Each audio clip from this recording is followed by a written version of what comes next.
All right. Okay, so to start off, we're going to go over Zoom etiquette. Uh, so so please be reminded, especially a message at the bottom, we do not tolerate hateful language or Zoom bombers, which is why we highly suggest that you all keep it classy in the chat. First of all, we ask you to come up with an open mind. Use the QA box function to ask questions. No question is a bad question, and we are more than excited to answer them. Also have an open heart. Feel free to react with the presentation. You have reactions along the bar, along your attendee bar, and you have access to multiple ones aside from, I think, the main 6 here. Yeah. Let's see. Do not open any links that are not sent by the lead staff or presenter. So we will have different resources throughout this presentation that will be sent in the chat along with the questions that you send us. Please open the ones that we send. Thank you. And then we will also be monitoring, or as mentioned before, we will be monitoring the chat and QA box. If deemed appropriate, we have the right to remove you from this chat. So again, please keep it classy and respectful of the space that we've created here. All right, next slide, please. Cool. So as I mentioned before with L.E.A.D Filipino, so L.E.A.D Filipino is a nonprofit organization focused on advancing the civic participation of Filipino L.E.A.D Americans, and we activate the South Bay Phil-Am community through, leadership, education, advocacy, and open dialogue. You are here with us with our health equity team, focusing on one of our important pillars, public health. All right, next slide, please. Yeah, and this would not be possible without our partner, Asian Americans for Community Involvement. So a part of our, health equity initiative is to present workshops about issues that are important to the Phil-Am and Filipino AXO community. And that will be this workshop. All right, next slide. Okay, and then I'll be passing it off to Eduardo and Kaylina. Thank you so much, Marnelli. Hi, everyone. So good to see you all today, or quote unquote, see you all today. My name is Eduardo Europa. I'm a speech language pathologist as well as an assistant professor at San Jose State University. I'm a director of my lab, which looks at language and cognition in adults with and without neurogenic disorders. And with me today, I have my one of my students, Kaylina, if you'd like to introduce yourself. Hi, my name is Kaylina. I am a second year MS SLP student at San Jose State, and I'm happy to be here presenting for you guys. Yeah, so just I guess a slight bit of background about me. So I specialize in individuals who have language disorders or something called aphasia as a result of neurological either disease or neurological damage. And over the past couple years, well, actually, probably since 2017 or so, I have been affiliated with UCSF. Now I work at San Jose State, but I do maintain collaborators at UCSF where I've kind of pivoted a little bit to looking at individuals with dementia, as there are some people with dementia who also have this condition called aphasia. But for today, I'm going to be focusing on Alzheimer's disease, and this talk is going to be very general. I recognize some names in the participant, in the audience, which is fantastic, and I also see some new names. So I know kind of that there are some people here who have some experience with Alzheimer's disease, and maybe some people who don't. So just just FYI, I do want this to be as helpful as possible. So when it comes to learning about Alzheimer's, so please ask questions. No question, as Marnelli said earlier, like no question is a dumb question. So yeah, please come with your questions, and we'll do our best to answer them. So for today's workshop, the objectives are that afterwards you'd be able to describe common signs and symptoms of Alzheimer's disease, distinguish Alzheimer's from other dementias, and also discuss the prevention and management of Alzheimer's disease. But before we begin, I'd like to start off with a 10-question poll, just to kind of see who my audience is. How much do you know about this topic of Alzheimer's? Because I think that'll also help me with being able to craft this workshop, so it's something that's beneficial to you. So, Kaylina, why don't you go ahead and get started off? Yeah. Okay. So you guys are going to answer these questions, and then at the end of our presentation, we're going to go over them again. So we'll give you the answers to them then. But like Dr. Yoruba said, it's just for us to get a gauge of what everybody already knows. So our first question is, an older person with some cognitive decline, like memory loss and forgetting words, means they have Alzheimer's disease. So we have our answers: true, I'm guessing true, I don't know, I'm guessing false, or false.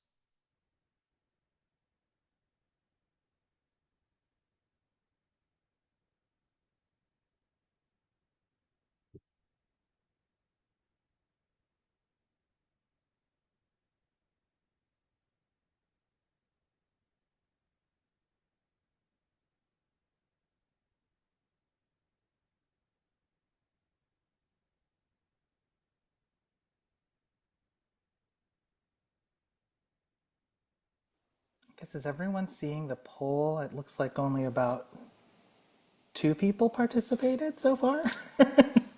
The poll pops up, but we get all 10 questions. Do we fill them out and then submit, or we submit for each question? Oh, okay, yeah, I see that they're all showing up. Um, I guess, well, how about maybe what we can do then, if they're all showing up at once, let's just improvise here. Let's just have people answer them. We'll give you a couple minutes, and when we see that people have answered, then we can move on. Because, yeah, that might be quicker.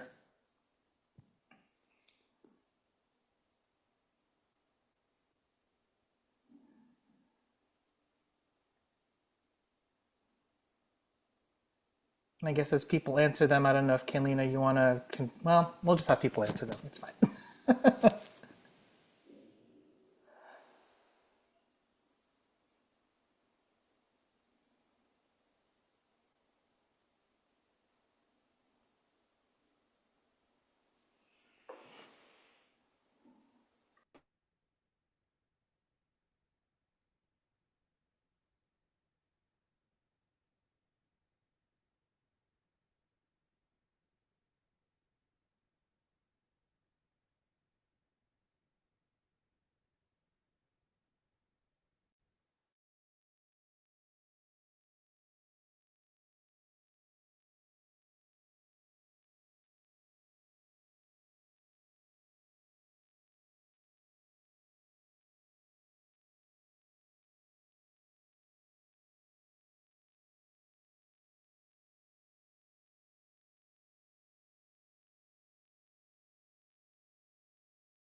All right, so we're going to give people maybe about another minute or so to participate. I think most people have answered all the questions, but there's, I think, a few people who haven't answered all the questions, so maybe another minute or so. So I don't know if you all see the timer, but maybe we'll get to 5 minutes on the timer, and then we can move on with the talk.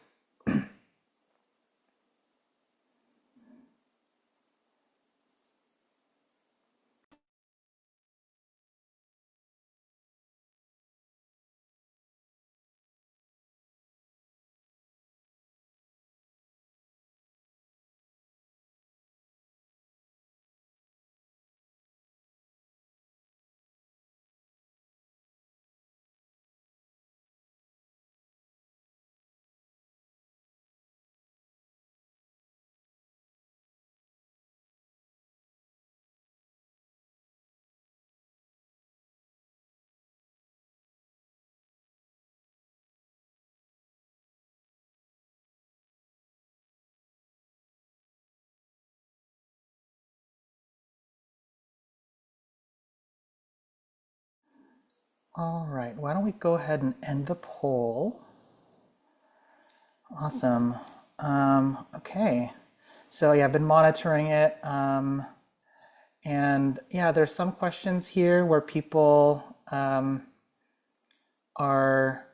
a lot of people answered, like in one direction, and there's actually a lot that I see where people are kind of spread across the board. So great. This is cool. Okay. Well, why don't we go ahead and move on? So I'm going to go to first slide here.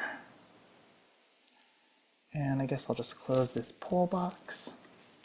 Now, before we begin, I want to acknowledge again that we have a relatively diverse audience today.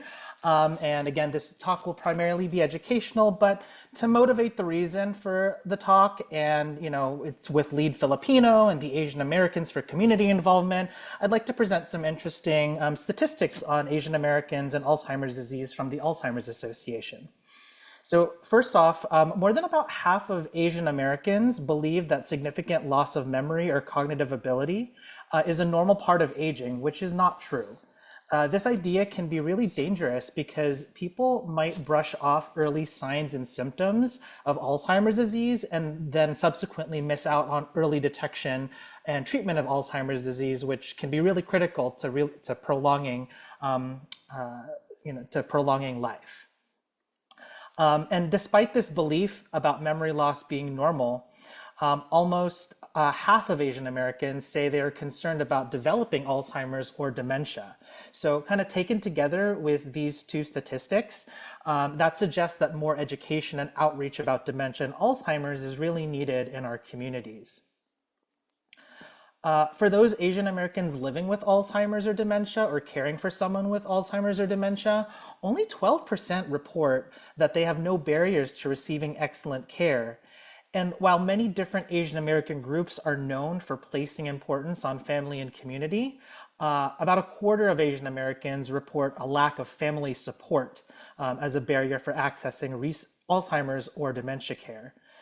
Now, of course, research could maybe help us untangle and help us better understand these statistics, but research recruitment in the Asian American community and other communities of color can be really difficult.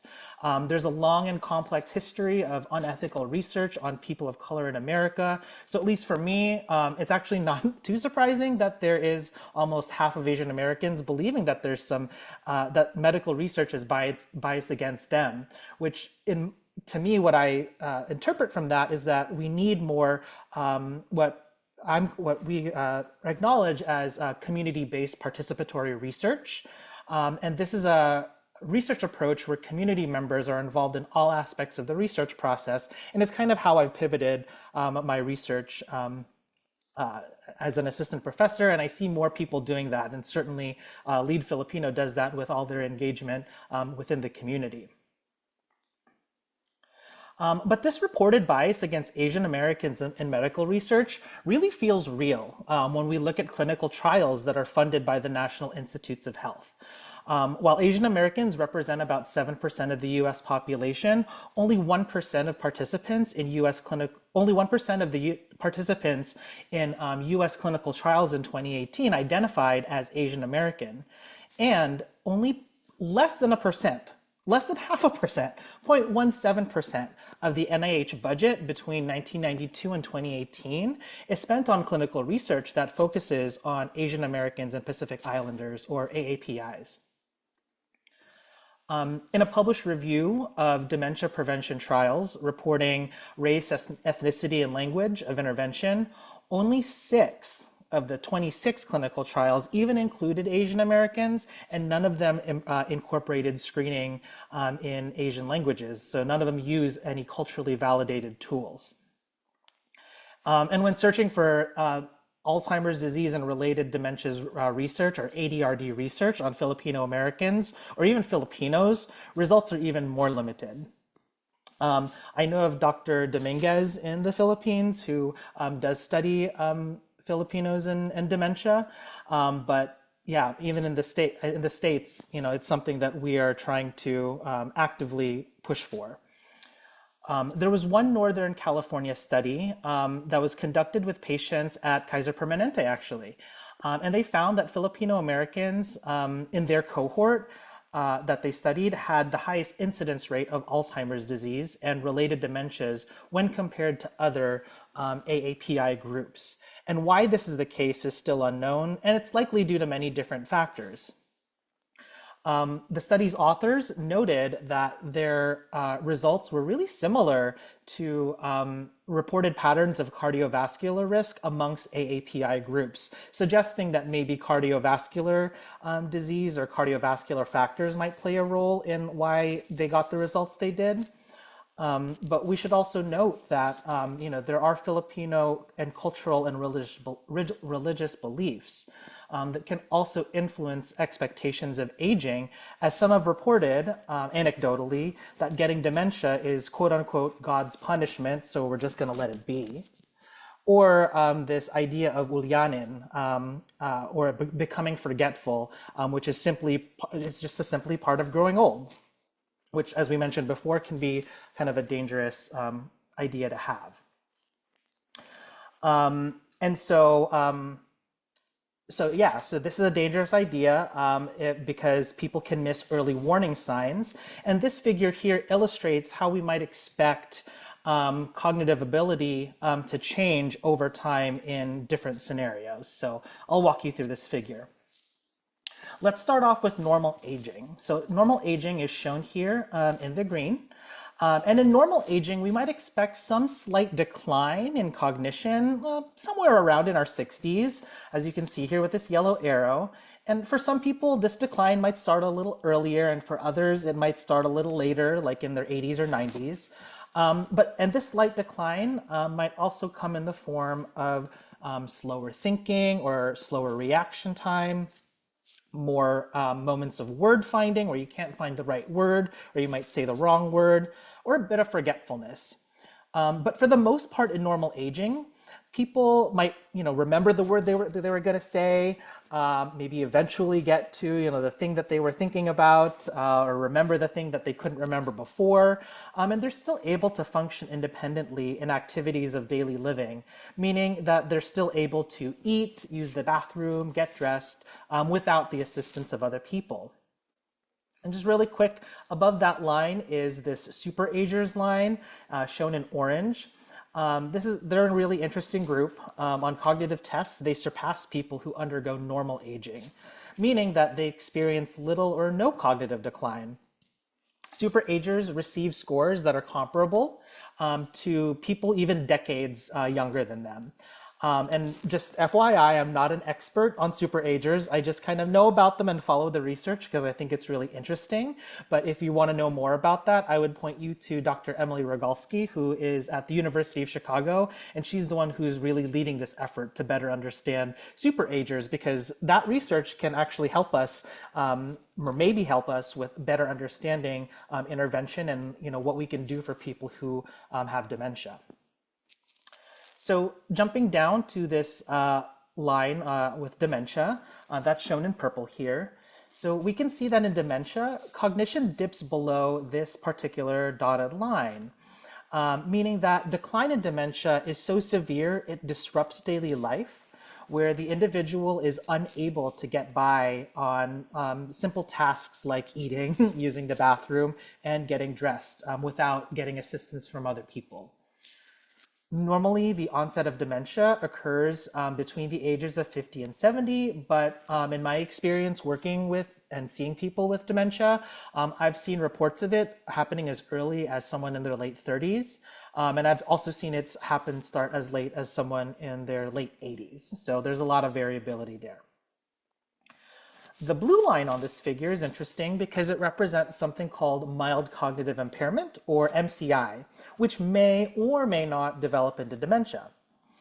Typically, people with MCI may feel like something has changed with their thinking, while others and maybe even loved ones may not notice, or maybe they do notice. That certainly happened in some cases that I can think of.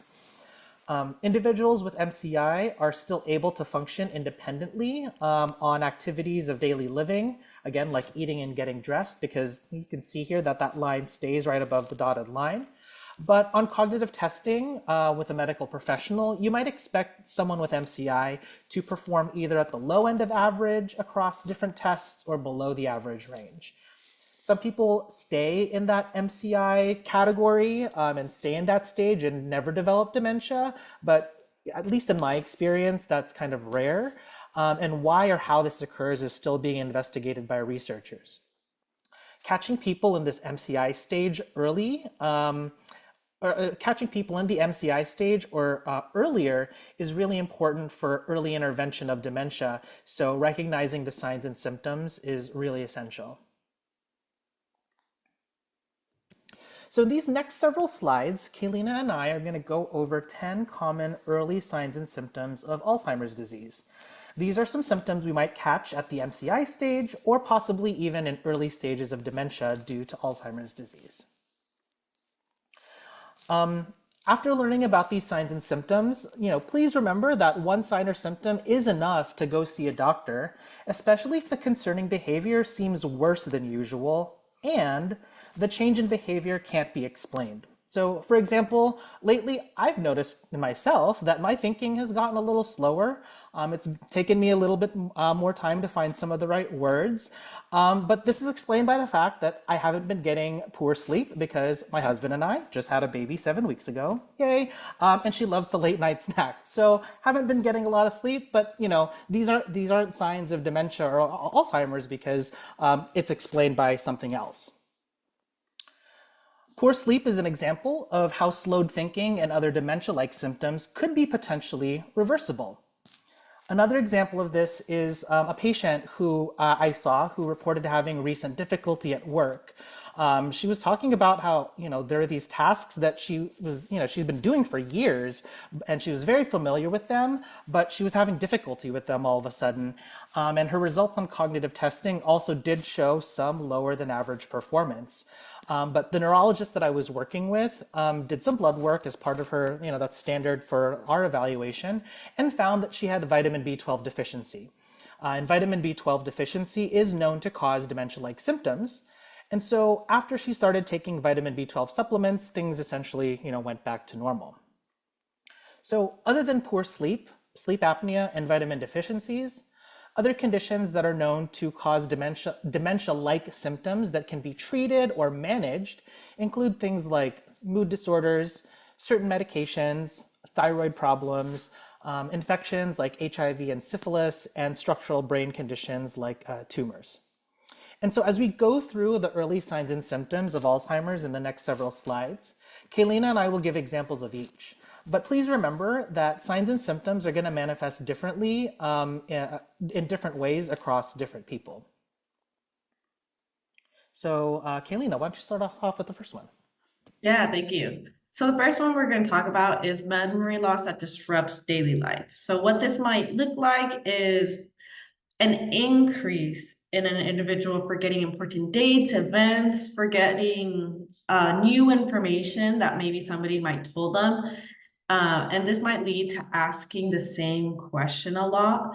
It's not because they didn't hear you, it's because they don't remember the answer from which you told them, right? Oh, what did you do today?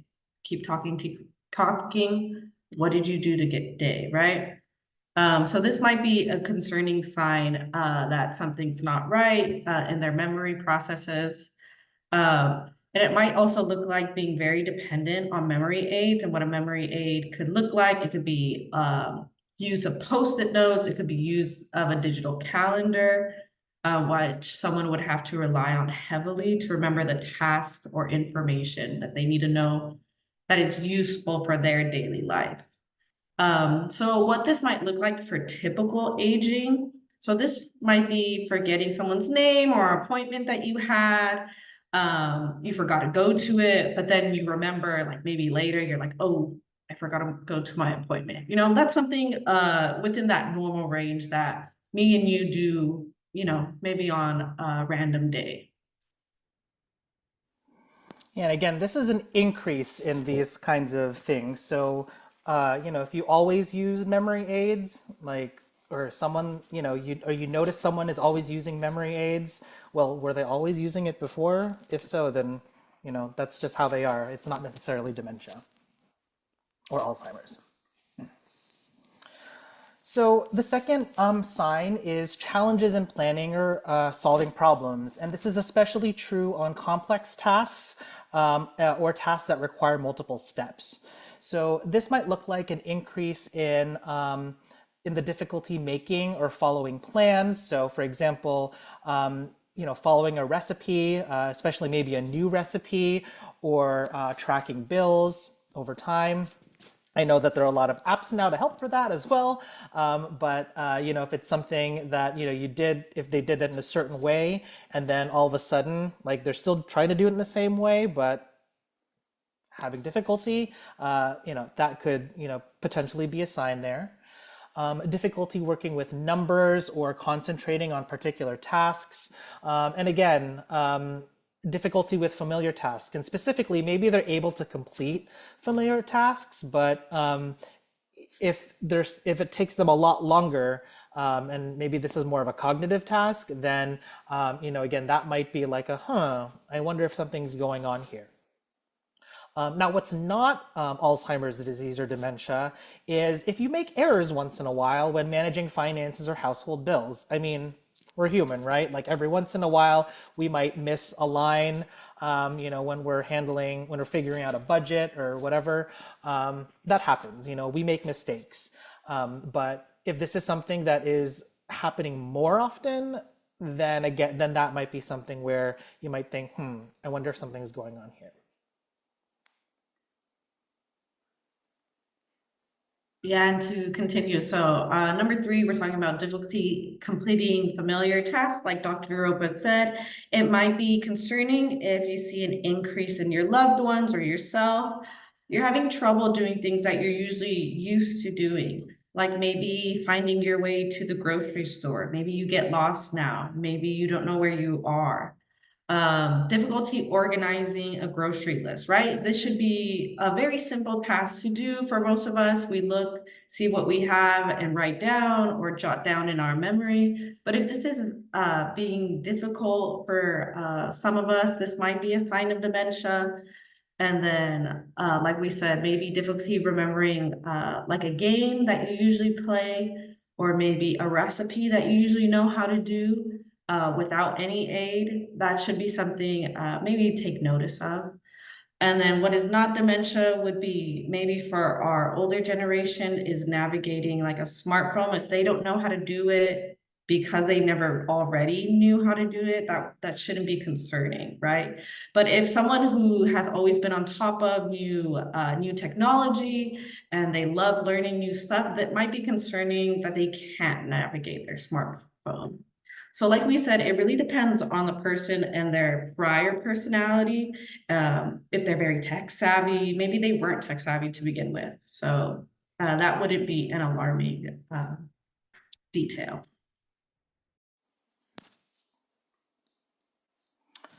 Another early sign and symptom is confusion with time or place.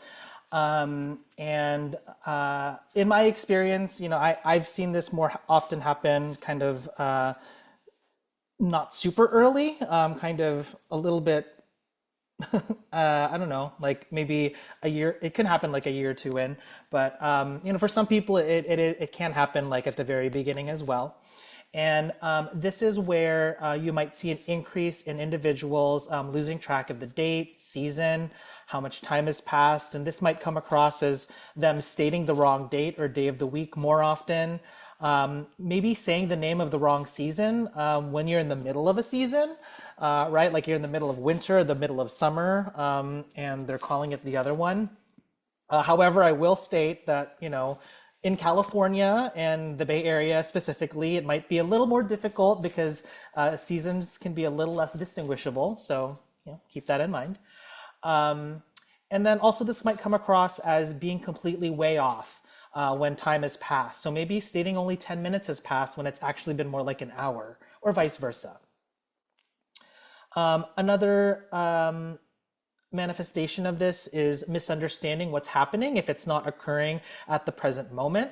And this could come across as frequent confusion about what people are talking about when you're having a conversation about something, or difficulty remembering past information that's relevant to the current situation. And the third example of this is an increase in forgetting where you are or how you got somewhere. Now, what isn't Alzheimer's or dementia is not knowing the day of the week, but then figuring it out later. I definitely do this a lot of the time, where sometimes I end up kind of troubleshooting or problem solving on the fly. When I say, oh, it's Monday, oh, no, wait, hold on. Usually this happens on Monday and I did that yesterday, so today's Tuesday, So that would be typical aging. So the next one we're going to talk about is trouble understanding visual images, or having trouble with spatial relationships. So this might look like difficulty with balance, and it could look like difficulty with judging distance, visual spatial, how far something is. And because of this, due to balance and judging how things, where they are, this might lead to maybe even falling or maybe bruising yourself because you run into something, right? So maybe we want to keep an eye on that. If we see a loved one having unexplained bruises, or they don't remember, oh, they fell or they ran into the table, because they can't see it. They can't see how far it is from them. They're misjudging it. This could also look like determining color or contrast. It might be a little bit harder for them. And because of these visual spatial problems, we might be concerned with difficulty driving. Once again, because they might not see things, how far pedestrians are, other cars, lanes. This is something to look out for. And then once again, if there is a reason to why your vision is changing, like as we put here, vision due to cataracts, this might not be a sign of dementia if there is another reasoning. But if there's not, and you don't know why, it might be due to a sign of dementia. And I'll just add, if anyone's ever heard of the term posterior cortical atrophy, that is known to be a condition that is a type of Alzheimer's that comes from Alzheimer's disease, and the primary issue there is with visuospatial relationships. Another early sign or symptoms might be new problems with words, either in speaking or in writing. This could be an increase in difficulty following or joining conversations with other people, stopping in the middle of conversations and not knowing how to continue, or maybe they, maybe in their conversation, they're repeating themselves. They're saying kind of the same thing that they just said like 15 seconds ago, for example. And maybe repeating it again 30 seconds later. They may also have problems with vocabulary, and vocabulary that they really know. I've definitely seen some individuals with Alzheimer's and other kinds of dementia in the past where they were like their jobs were involved, writing or speaking, and they were very well versed in language, but now they were struggling with vocabulary. And then also trouble naming a familiar object or using the wrong name for a particular object. That's that's something that you may also see. I also just remembering that one of the patients actually that I worked with, I remember him telling me how his first sign of Alzheimer's disease was when he was asked to give a talk, actually. And he was someone who was kind of well known in a particular community in the Bay Area, and he always did these public speaking engagements. And I think he may have even had something to like read off of. And when he got up to the podium, like nothing came out. Like he couldn't read it, he didn't know what to say, and it was a very just like traumatic experience for him, very embarrassing experience for him. But he found out like something was wrong at that point. And so, an example of typical aging is, sometimes having trouble finding the right word every once in a while. I mean, even in the example that I gave with this particular individual, I mean, someone who might, freeze up might be able to say something, anything, while they're up there, or maybe even immediately leave, and, maybe realize that they had stage fright or something, or, even in conversation, there's something that you want to say, and it's at the tip of your tongue, and you can't. It's not coming to you now, but maybe 5 minutes later, 2 hours later, or even like 8 hours later, you remember what you were going to say. That's more typical aging, unless again it's happening much more frequently than it used to. And I'll also add that predominant difficulty with language, so this particular issue might signal a kind of dementia called primary progressive aphasia. This is the aphasia this is one of the things that I actually specialize in. And this is when language gets worse over time due to brain disease. So our next one is misplacing things or losing things. So I know this happens a lot to a lot of us, at least for me. Like the other day, I lost my ID, couldn't find it, didn't know where it was. And then I was able to remember, oh, it's probably in the outfit that I was wearing when I last had it. So that ability to retrace is a sign of probably not having dementia, right? I was able to logically think of things, places, of where it could be. Now it's probably concerning if we see an increase of losing your things and you're not able to find it. You're not able to retrace this, right? This would be concerning to us. And then even if while the disease progresses, you might be accusing others of stealing.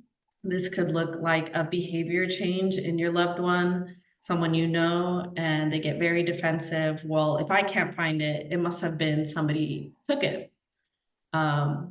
So this is the difference between being normal and something not normal, which might be concerning to look for, is our ability to retrace it, to think about where it could be.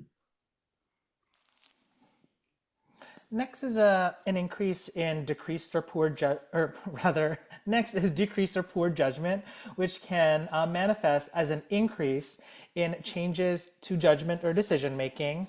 Oftentimes, I've seen it in poor decisions with spending money or managing money. So all of a sudden, just kind of going on a spending spree and not realizing what they're doing to their bank account. Or also, I have also seen it in paying less attention to grooming or hygiene. So I've unfortunately heard of stories of people just not bathing and not paying attention to themselves for like weeks. Again, this isn't due to them. This is the disease itself. And so this is all examples of decreased judgment, poor judgment, and an example of typical aging would be just making a mistake every once in a while. Again, to err is to human, right? And so if you're doing it once in a while, that's fine. And an example of that would be something like neglecting to change the oil in the car, which I've definitely done before. So. So our next one is withdrawal from work or other social activities. So somebody who might have a cognitive decline or dementia, they might be aware of this. They might be aware, well, I can't remember what I'm going to say, right? When I'm talking with someone. And this might affect them and they might not want to participate in activities, in just talking conversation. So this could affect someone. So this might look like a change in personality due to the disease. So yeah, it'll look like trouble keeping up with their favorite team activity, right? So we want to keep an eye on that and make sure that if someone's drawing away, and maybe that's not normal for them, right? Maybe they're a very social person, they were very talkative, right? Keep an eye on that. Like we've been saying throughout the talk, maybe if someone's more on the shy side, they don't really engage in social situations to begin with, it might be harder to notice these type of changes. But yeah, so example of typical aging would be sometimes feeling uninterested in family or social obligations, right? This could be from our energy, right? Sometimes we have a bad day, we don't want to go out, right? Sometimes we have bad sleep, you don't want to go out, you don't want to deal with stuff, right? This is not that, right? This is not on a daily differences. This is like patterns over time. We're seeing an increase of just shying away from social activities. And then the last one on this list is changes in mood and personality. This may manifest as an increase in feelings of confusion, suspicion, depression, fear, or anxiety. It might result in someone becoming easily upset. This is a little bit tied to the previous one too, with these withdrawal kinds of symptoms. For some individuals, this could be like a reaction to the fact that they have a neurodegenerative disease, or there's also some evidence to show that it actually might be part of the disease itself. So look out for that. An example of typical aging is maybe having just a specific way of doing something and getting irritated when the routine is disrupted. So, for some people who are really like structured and, there are certain things that they want, that they do in a certain way. And if it's not done in that particular way, that happens occasionally when they get irritated. That's not necessarily dementia. That's just kind of, sometimes how they are. All right, so those were all kind of like early stage symptoms and things to think about. I'll kind of breeze through mid and later stages. So in the middle stage of Alzheimer's, this is where we would expect that to be the longest stage, where the person is going to need more help. This stage can last for many years, and as time goes on, they will need assistance from other people. You'll notice that these signs and symptoms are just more advanced versions of the signs and symptoms that we just talked about. So instead of just forgetting important events or recently learned information, individuals might start having difficulty recalling regularly occurring events, so things that usually happen on a more frequent basis. They might forget basic information about themselves, like their address or telephone number, the high school or college they attended. They will be experiencing more confusion about when and where they are. They would start needing more help choosing proper clothing for a particular occasion or for the season. You might see changes in sleeping patterns where they might be sleeping during the day and becoming restless more at night. You may also see an increased tendency to wander, get lost, more changes in personality and behavior, and this can become even amplified with delusions, compulsions, more suspiciousness. Feeling moody or withdrawn in socially, mentally challenging situations. And in my experience, I've kind of seen more towards the later mid-stage, but certainly this can happen earlier on with having incontinence issues where they have trouble controlling their bladder and their bowels. And so I just have some pictures here as kind of examples of little strategies or little ways in which we might be able to help manage symptoms. So, we have a smartphone, and there's a lot of different apps that can be helpful to remind people of things. Smart watches, and not even smart watches, but they have GPS locators now that are kind of like jewelry that sometimes that people can wear if, again, your loved one or you have a tendency to wander and get lost. For people who aren't a fan of the high-tech stuff, even creating something like a memory book can be helpful in kinds of remembering or keeping track of personal information from the past, and just having that on hand. We also have routines. That's often a suggestion that we give to people who, in early or mid stages of Alzheimer's, is being able to establish a routine and trying to enforce that routine whenever possible, though I know that's easier said than done. Support groups can be really helpful, not just for the person living with Alzheimer's, but also for those who care for someone with Alzheimer's, as there are more caregiver support groups popping up. And post-pandemic, there are many more online options. And the last one, and I know that this particularly is much, much easier said than done, but having compassion for yourself and compassion for your loved one can really go a long way during this stage when things become more difficult. In late stage Alzheimer's, oftentimes individuals with the disease have need extensive care, and they may also need help with communicating pain, because that's going to become more difficult. They also will need around-the-clock assistance with daily personal care, and because their system has become a bit more compromised, they can become more vulnerable to infections, especially pneumonia. They can lose awareness of recent experiences as well as their surroundings. And in my experience, when I've met individuals at this stage, sometimes they're really just living in the moment. I mean, think of, for those who maybe have not met someone like this, you can kind of think of Dory on Finding Nemo, when she kind of, her, whatever she learned just like 5 or 10 seconds ago, it kind of goes away. That's a little bit, a little similar to the experiences that I've had, where when I'm talking with individuals at this stage, they're again kind of just living, like right now, they're living in the moment.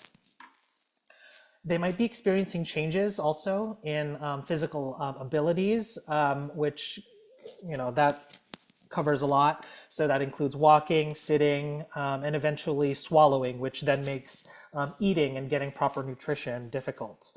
And as I mentioned also earlier too, difficulty communicating can occur. So often individuals at this stage have family or caregivers that help them with completing these typical daily tasks, or they might, assisted living facilities are also an option, though, I mean, they're kind of the more expensive option, right? So that's not necessarily something that all people go to first. And then depending on the severity of the disease, these individuals may need assistance when walking, or may even need a wheelchair. And if individuals were trained to use communication devices or communication boards or books to help them interact with others earlier on, you might see more dependence on these materials in the late stage. So these are just kind of examples of a communication book or a communication board. And then here's more of a high-tech communication board, which in our field, in speech pathology, we call it an alternative and augmentative communication device, or AAC, which can be used to help with communicating. And sometimes at earlier stages too, you can do voice banking. So you can get the individual to say the word or say the phrase when it becomes harder for them to kind of say it later, though there are some individuals who don't like that option. So I know that was a lot, and that covered most of the time, which is kind of what I expected. But I thought it would be important to kind of highlight, we're talking about all these signs and symptoms. What's behind it? Like, what is Alzheimer's disease specifically? And when we get to that question, really what Alzheimer's disease is this progressive accumulation of what we call amyloid plaques and tau tangles. So amyloid and tau are both kinds of proteins that are actually normal, meaning that we see them in the brain. Like as people age, they get amyloid and tau in their brain. But what differentiates that from Alzheimer's disease is this toxic abundance, the fact that it is causing neurons to, whole regions of your brain to dysfunction and die off. And really, we can't really see these unless we look at a slice of the brain under the microscope. Now, these days, we also we can do things like a spinal tap, which is basically taking the fluid that surrounds your brain and what's in your spinal cord, and we can look to see if there are any signs of amyloid or tau, and that can help us with diagnosing Alzheimer's. And then we can also look at do some brain imaging, where we can see, are there parts of the brain that look a little, here, are there parts of the brain that are looking more atrophied? And also we can look at brain activity, where we can see, are there parts of the brain that seem to be less active than other parts? So these are all kinds of tools and things that we're looking for when we're, so on top of looking at these signs and symptoms and doing cognitive testing, there are a lot of biological things that we can be looking at to help us diagnose whether something is dementia, Alzheimer's, or Alzheimer's disease. And on that note, I kind of have been talking about Alzheimer's disease and dementia, and I don't know, some of you have maybe even heard of the term Alzheimer's dementia. So, what is the difference here? So, at least for me, and I will say other people, Alzheimer's disease, I like to use that term to refer to the biological changes that are happening in the brain. So again, these amyloid and tau tangles, creating atrophy and, this brain dysfunction, which then leads to the behavioral changes. So these thinking issues, maybe these language issues, memory loss, that's all behavior. And so that's what I call the dementia. So I like to differentiate the disease versus the dementia, only because the disease can cause different variants of the dementia, which I'll show you in just a second. That being said, it's certainly not wrong to refer to all of this as just Alzheimer's disease. And a lot of people do that. So all of this is just Alzheimer's disease, or you can differentiate the biology to Alzheimer's disease and these behavioral changes to Alzheimer's dementia.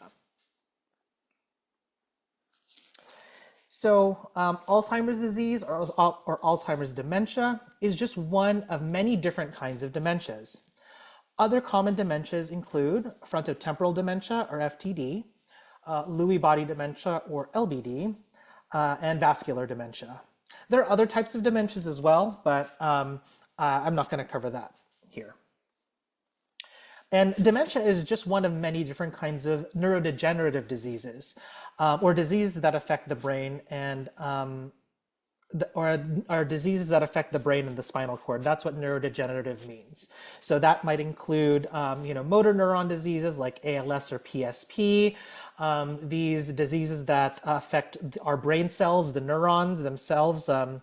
This sheath around the neurons called myelin that can kind of disintegrate, that can degenerate, and that you'll see that in MS, multiple sclerosis, or Guillain-Barré. And then there's other types of neurodegenerative diseases as well. There isn't any really agreed upon way of categorizing neurodegenerative diseases. And when it comes to Alzheimer's disease, we can actually even further subdivide that. And that's because research has showed that some people show certain patterns of signs and symptoms. So for example, The logopenic variant of primary progressive aphasia, or LVPPA, is a classification of Alzheimer's disease where it's the speech and language that's most affected in the early stages. And as I mentioned earlier, posterior cortical atrophy, or PCA, is where the visuospatial abilities are most affected in early stages. This specific classification can be really helpful because it can be helpful for early intervention purposes and basically knowing what kind of trajectory to expect. But do note that, some people can't necessarily be classified into a particular AD type, and that's okay. A little bit more on the different kinds of dementias. So as I went over with Alzheimer's disease, that is due to these amyloid and tau proteins throughout the brain. In frontotemporal dementia, that is due to tau also, but it's also due to something called TDP43, which is another type of protein. And typically in frontotemporal dementia, you can see the names fronto and temporal there. That refers to the frontal lobes and the temporal lobes. That's usually what gets affected, is the temporal and frontal lobes in the disease. So let's see here. Yeah. In Lewy body dementia, there are Lewy bodies, which are also known as proteins called alpha-synuclein, and that's what affects the brain cells. And then in vascular dementia, this is a little bit in contrast to the other dementias. Typically, this occurs in people with cardiovascular disease that causes blood clots, disrupting blood flow to parts of the brain. And so this sequelae of strokes or mini strokes is what then causes the dementia. I should note that it is possible for people to have mixed dementia or multiple causes of dementia. There's some evidence to show that from autopsy studies suggesting that mixed dementia may account for as up to like 50% of adults with dementia, and that mixed dementia is also most common in adults over the age of 85. Over the age of 85 years.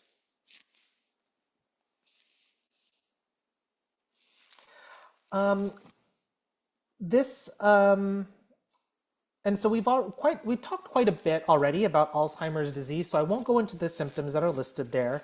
The typical age of onset of Alzheimer's is around the mid-60s and later.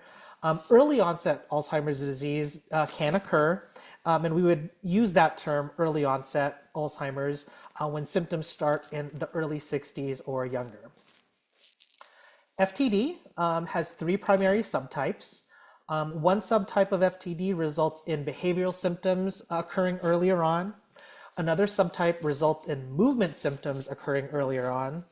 And there's a third subtype resulting in language problems earlier on. So, so in contrast to Alzheimer's, which typically starts after the age of 65, FTD typically starts before the age of 65. Lewy body dementia, or LBD, they have symptoms that are actually similar to Parkinson's disease, and that's because both are caused by abnormal deposits of that alpha-synuclein. So they both have the same biological cause. The difference is that in LBD, regions of the brain involved with memory and thinking are affected much sooner in Parkinson's. So basically, same protein, but in Parkinson's disease, that alpha-synuclein is affecting more of the movement areas. And in LBD, you do get movement issues too, but you will start to get some of the dementia symptoms a lot earlier on. Now, not only does LBD result in these cognitive and movement problems, but some individuals with LBD also have sleep disorders, or they may even experience visual hallucinations. LBD typically occurs at age 50 or older. And finally, we have vascular dementia. This results in symptoms depending on wherever the damage occurs. So we know that for example, we know that for most people, language is processed in sort of the frontal temporal lobes of the left hemisphere of the brain. So if that's where the cardiovascular damage is occurring in those people, then the individual may have difficulty following verbal instructions or word finding. Vascular dementia typically affects individuals 65 years of age and older. This figure here just kind of shows how dementia is this overall, this umbrella term for different kinds of dementias. And the percentages here represent the incidence. So Alzheimer's is the most common dementia, with vascular dementia being the next common, Lewy body, and then frontotemporal. Interestingly, we see similar incidence rates in the Philippines. Now, one of the big questions that I get asked a lot is, about what is the genetic risk of Alzheimer's disease? Well, there is a higher chance that someone may get Alzheimer's disease if their family member has it, but it doesn't mean that you'll for sure that you will for sure get it. Part of that is due to the fact that, if we go back to sort of biology 101, there's this issue, or there's this topic of sporadic versus familial genetic mutations. So sporadic mutations are kind of things that kind of happen spontaneously versus a familial genetic mutation, which is something that's passed down to you. So the familial thing that gets passed down to you, that is, it's rare, but it can happen. And that's kind of where you get the statistic of 2 to 4 times more, where people are 2 to 4 times more likely to possibly get Alzheimer's disease if they have a family history of dementia. In particular, there's this one gene, the ApoE4 allele, where if they find that genetic mutation, then you have about a 4 times higher risk of passing down Alzheimer's to someone. Interestingly, if you get the E22 allele of the ApoE, that actually decreases your chances of getting Alzheimer's. I'm not going to get into it right now, but there is a really interesting, there have been interesting familial genetic studies of people who have that particular E2 allele, and it's almost like they have this protective effect of memory loss and these issues that we might see in dementia. Now, besides genetics, there are other factors that influence dementia risk, which include environmental and lifestyle factors. And this study here by Livingston and colleagues in 2020 looked at what is modifiable in our risk for dementia. And interestingly, about 40% of risks are potentially modifiable. And this includes factors from early life, shown in green, midlife, shown in blue, and later in life, shown in purple. So in early life, less education is associated with dementia, but what this percentage means is that there would be a 7% reduction in dementia prevalence if this risk factor was eliminated. So for example, if we are putting more money into educating people in areas that are underfunded or that aren't getting the financial support that they need, we could potentially decrease the risk of dementia prevalence by about 7%. So that's what those percentages mean.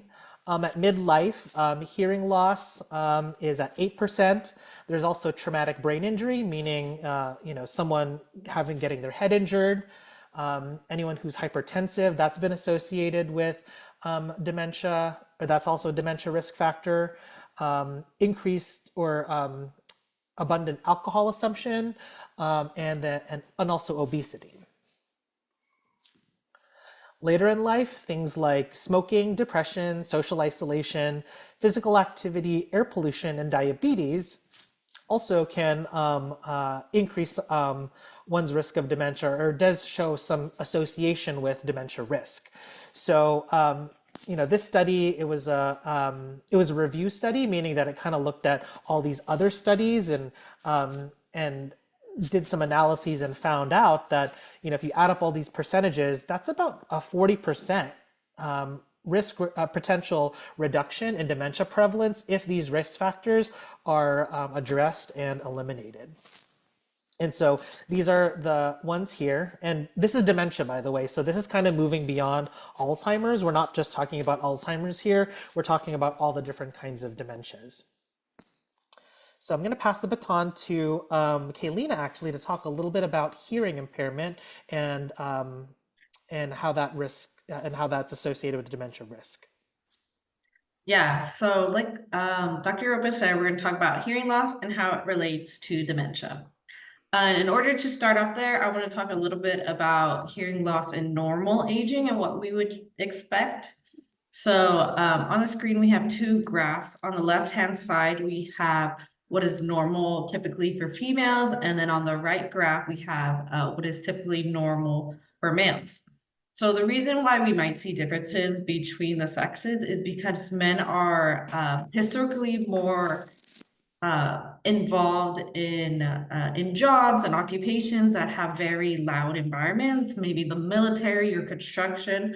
So this is why we might see just more hearing loss in men.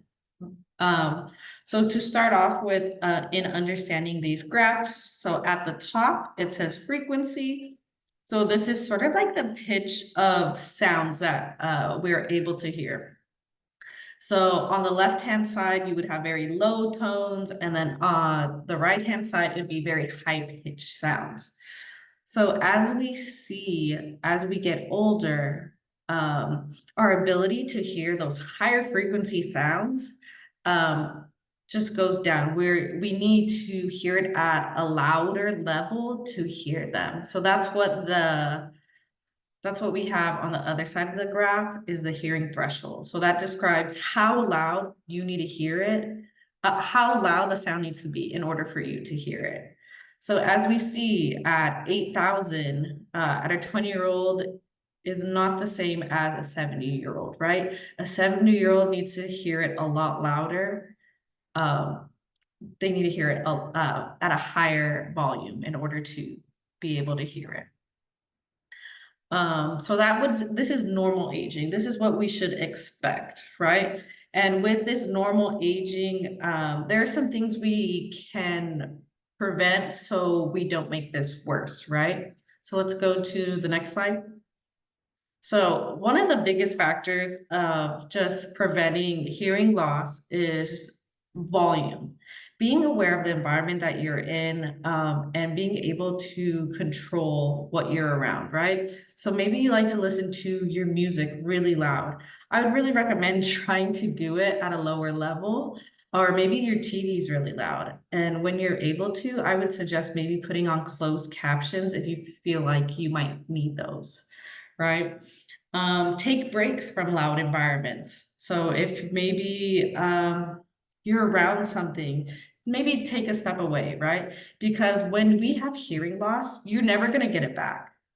Hearing is one of those things, we're not able to really fix it the same way once it's gone. We have ways of treating it, and maybe we have new technology to help us hear better, but it's never going to be the same. So we want to prevent any type of loss as much as possible, right?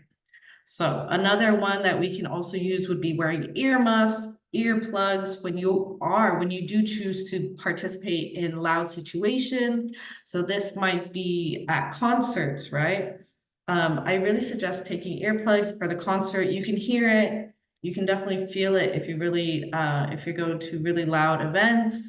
If you still go to clubs, go dancing, I recommend taking earplugs again. Maybe if you're doing other tasks, like at home, maybe if you are mowing the lawn, right? Make sure you have some earmuffs, right?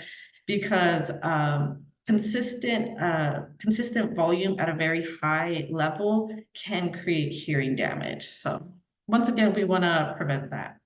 And why do we want to prevent this? Let's go to the next slide. So hearing loss accounts for about 8% of the global dementia cases. So researchers analyzed data from about 2,400 participants, and half of them were older than the age of 80. And to observe associations between hearing loss and dementia prevalence, they found that participants with a moderate to severe hearing loss had a 61% higher dementia prevalence than participants who had normal hearing. So additionally, for the 853 participants who had moderate hearing loss, hearing aids were used associated with 32% lower prevalence of dementia. So if you are noticing maybe hearing loss in yourself or maybe in other your loved ones, right? Maybe they need you to repeat louder because they can't hear you, right? They keep repeating a question. What did you say? This might be a sign of hearing loss, right? We want to check in with our primary care physician to get a hearing test, and then they can direct you to different resources. So whether that be a hearing aid or maybe even a cochlear implant, if your hearing loss is severe enough, we want to help your hearing as much as possible so you don't lose any of those sensations. So you're able to participate in communication more easily too. But yeah, that should be it. All right, and I know I want to leave some time for questions, but we don't have. I only have a couple more slides left. So I do want to highlight the fact that there are a lot of activities that we can do to prevent Alzheimer's disease, and there's a lot of overlap between these prevention activities as well as activities that can actually help manage Alzheimer's disease. So these include things like exercising at least 150 minutes per week. It doesn't have to be all at once, and actually spacing it out is a really good idea. Maybe taking, a walk after dinner, and just, getting a nice brisk walk in, that can work. As Kaylina mentioned, caring for your hearing is important. Physical activities, and specifically physical activities that you enjoy, right? Like doing something you enjoy is going to be better than if it's a chore for yourself.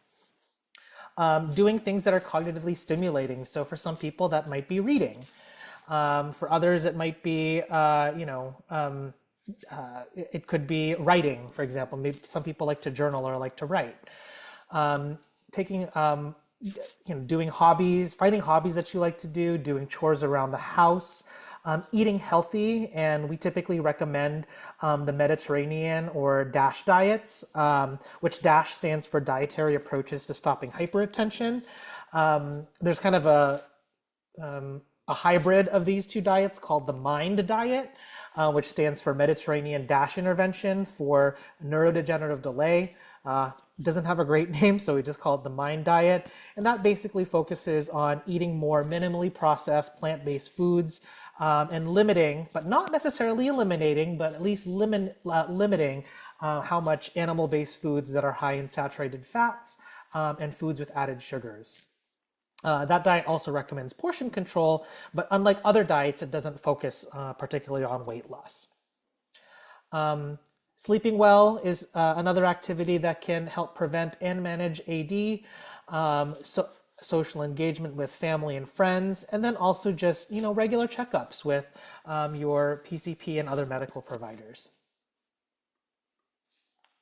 Now, there are no cures, unfortunately, for Alzheimer's disease right now, but there are some ways to slow down the symptoms. And again, some of these activities that I mentioned earlier are ways in which you can slow down symptoms. Others include medications and speech and language therapy. So seeing a speech therapist, we are actually trained in helping out with both the evaluation of individuals who might have dementia, as well as cognitive communication treatment. And we usually would work in conjunction with other kinds of therapists, like an occupational therapist, or perhaps even a psychotherapist if there are those kinds of symptoms. There's also ways in which you can get involved in, or people with Alzheimer's disease can get involved in clinical trials. As there's some research going on right now in terms of how we can cure or better slow down symptoms, of Alzheimer's disease. So while medications can be really helpful for managing symptoms of AD, a focus on lifestyle habits is just as important, and actually doing both can really make a significant impact. So antidepressants like sertraline, citalopram, mirtazapine, and trazodone are things that are widely prescribed for people with dementia who end up developing changes in mood and behavior. And there is some evidence that they may also help to reduce agitation. There are also NMDA receptor agonists and cholinesterase inhibitors, which are two classes of drugs that can be helpful in managing memory loss or language, judgment, or other thinking impairments that you might see in AD. For some, they might be helpful, and for others, they're not helpful. A lot of times, neurologists, will kind of, like, hey, let's try, based on your symptoms, let's try, a low dose of memantine and see, where that takes us, and sometimes that can be helpful. And then kind of what's getting the most spotlight right now are these monoclonal antibodies, which are drugs that are produced in the laboratory.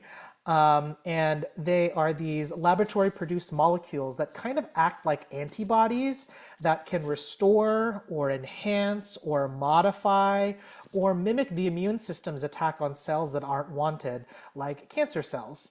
So for AD treatment, these kinds of antibodies are used to remove those amyloid beta proteins, which I talked about before. The kind of problem is that there's actually many different kinds of amyloid beta proteins. So each of these different drugs here targets a different kind of amyloid beta protein. Of these three, lecanemab is the only one that's currently FDA approved, but the supply really hasn't met the demand, and it's quite expensive. It's $26,500 for treatment, though there might be some coverage from Medicare. Donanemab is something that's undergoing clinical trials testing right now. And then aducanumab was actually discontinued earlier this year to reprioritize its resources in Alzheimer's disease, quote unquote. That's what the researchers said. It's not being discontinued for reasons related to safety or efficacy if you or someone you know is still taking it. All right, I know we went a little bit over time. I apologize for that, but I'd like to open up the Zoom poll again. Same questions. I'm kind of interested to know, like, did you, is there anything that you learned here? So go ahead and open up the poll. And while people are filling out the poll, feel free to also start putting questions in the chat. So I'll give you a couple minutes to answer the poll. We'll go over the answers, and hopefully I can answer, a couple questions.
Maybe do another 30 seconds just to make sure that we can get through these here and I can answer some of these questions.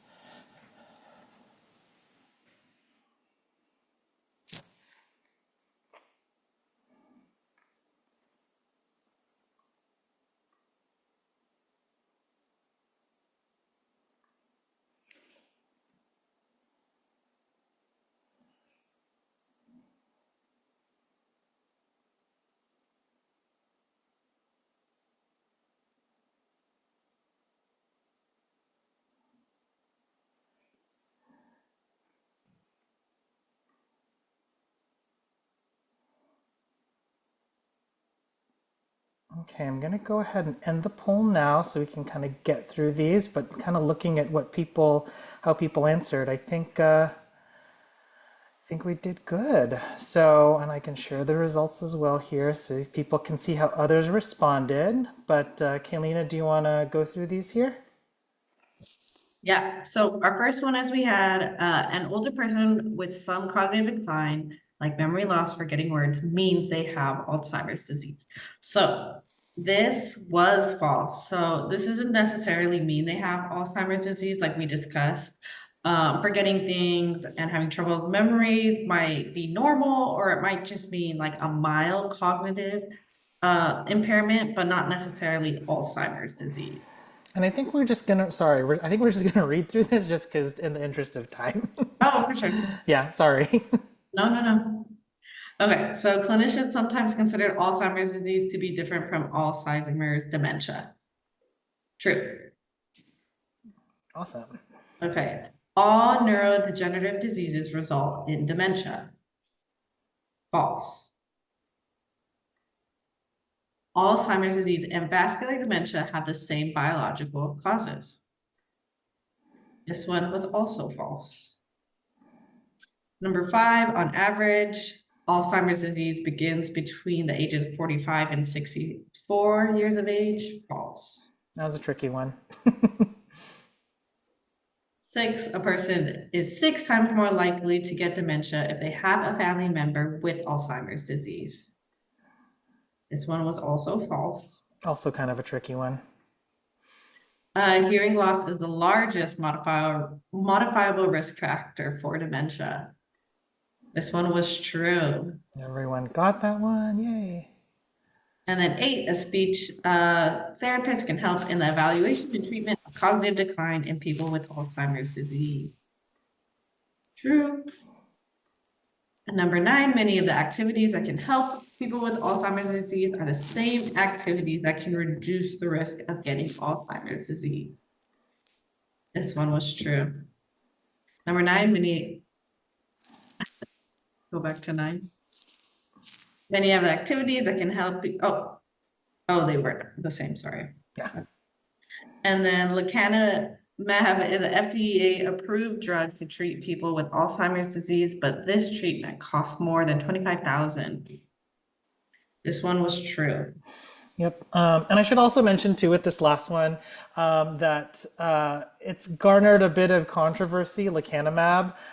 Even though it is FDA approved, the effects that they show that this can actually be efficacious is kind of has a small effect. So yeah, you know, I would definitely have conversations with your neurologist or with doctors to see if this is something, you know, if you're willing to, if this is something that you want to pursue, and whether or not this is something, yeah, pursue financially and also just, you know, if it's going to be worth it. So, I guess let's do a bit of the Q&A because we have I can stay a little bit over. We're going till 8, right? Yes, but we Okay. can. Okay, yeah, I can stay over a little bit. So, let's see here. So so Kimberly Essie asked, I'm gonna start with the easy one. The most common way someone makes their way to me, through a loved one who notices changes, yes. Someone comes to you themselves, yes. Or a primary care physician refers, yes. All of them are actually quite common. Maybe the most common is like a physician referral, but we've definitely seen people who just comes to us. But typically, there's a bit more of a complicated answer, but really all those three things are quite common.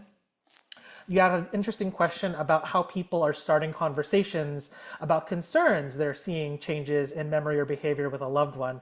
And, unfortunately, I would say that that's, well, not unfortunately, but rather there is no one right way to do that other than maybe doing it again with compassion. I don't think it's right to kind of blindside someone about like, we need to take you to the doctor. Something's wrong with you. Like, that's not something you would want to say, obviously. But these conversations can be hard. And I think when it comes to, a loved one, whether it be a family member, a spouse, or even a friend, I mean, you need to kind of remind yourself that like, I know this person, I care about them, and come at a place of caring and love, and that hey, like, this is something that I've noticed, and some people have like a more maybe humor is the way to broach the subject, right? So like, that might be appropriate for in one conversation with two people, and it might not be appropriate in a different conversation. So I mean, that's something that's going to be a little bit more personalized. And with the whole social determinants of health thing, yes, we should definitely talk a little bit more about that. We can talk more offline. Full disclosure, I know Kimberly, so we'll chat about that next time we catch up. Are there any other questions from the audience? As I wait a little bit, I will mention that we have some additional resources here. This is the research team that I work with and the research that we're doing. And here's some people that are in my lab. And you can definitely reach out to me if you don't want to ask any questions here. Either by email, you can visit my website. Yeah, my phone, this is my work number. I don't, you can try it, but I would try the other ones first. I also have an Instagram if you also want to reach out to me, if you want to connect with me that way as well.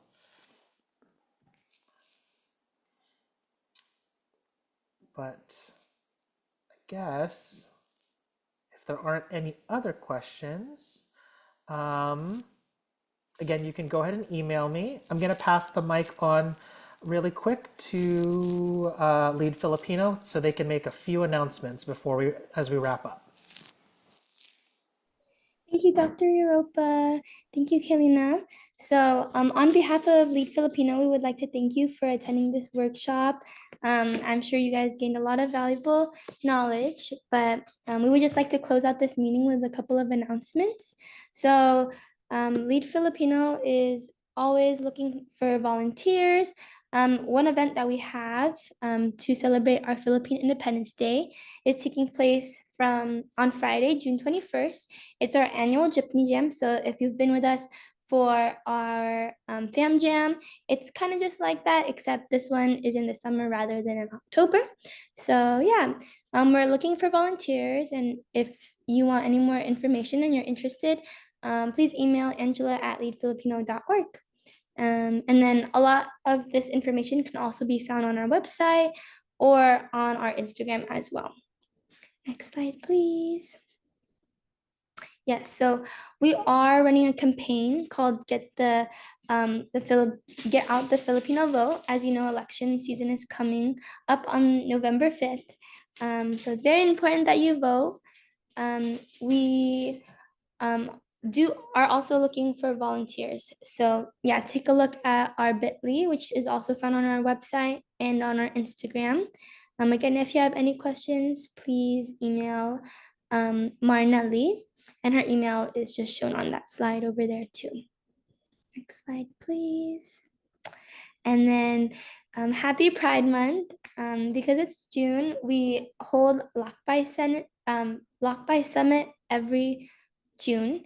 So yeah, our registration is still open. Again, you could find our link where you can find the rest of our resources as well. And then, yeah, we have a flag raising ceremony on October 11th at San Jose City Hall. This takes place from 5 to 8 p.m. And then, like I mentioned just before, Fam Jam, which is taking place on Friday, October 18th. And both Fam Jam and Jeepney Jam are taking place at the Berryessa Flea Market. Thank you. So that's all of the announcements. Thank you so much, everyone. Yeah, thank you so much. Thank you. Thank you.